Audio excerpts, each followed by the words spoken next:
All right, well, to talk more about the state of the daily wages and migrants, as well as the role of NGOs, we're joined now by Sanchita Mitra, National Coordinator of the Seva Bharat. Thank you so much for joining us this morning, Sanchita. And your organization, of course, works with women across the country. It provides economic and social support to women in the informal sector. If you could tell us, what has your experience been under this lockdown? The government has announced schemes for the poor.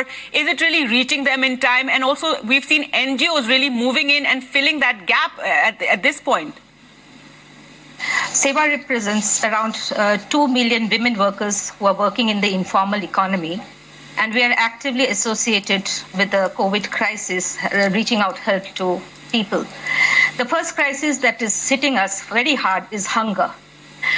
We see that there are a lot of people who do not have ration card, and many states are coming up with very impressive mechanism to reach out to non-ration card holders. Still, we see there are lack of secondary documents where many of the states have asked for Aadhaar cards. Many migrant family male members have not been listed in the ration cards in few, and there are very vulnerable families, very single women or women with small children who are finding it very difficult to queue up in the PDS. Because of social distancing, naturally the process is taking longer. The food is coming in installment. There is often no communication when the food will come in the next installment. So it is getting very difficult. Here, our work is to reach out to the communities and to list out vulnerable families.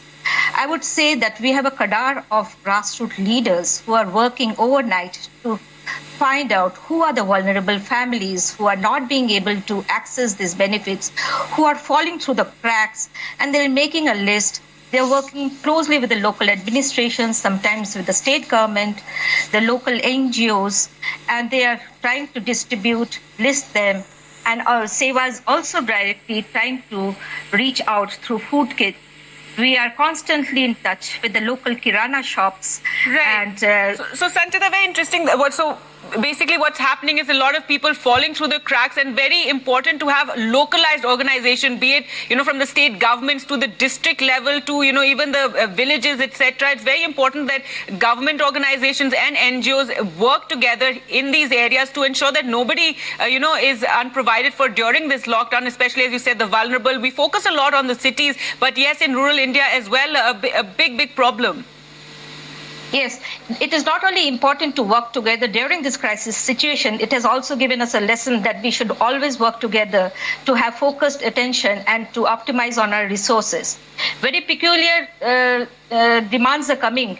Tribal women from Hazaribagh reached out to us that they have enough of rice grain in their storage, but they do not have cash even to buy salt.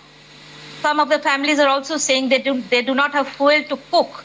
So the ration is staying as it is in their houses because they have not registered somehow into the Ujala scheme. So we are trying to find out all those localized problems and trying to reach out through our local network of community leaders.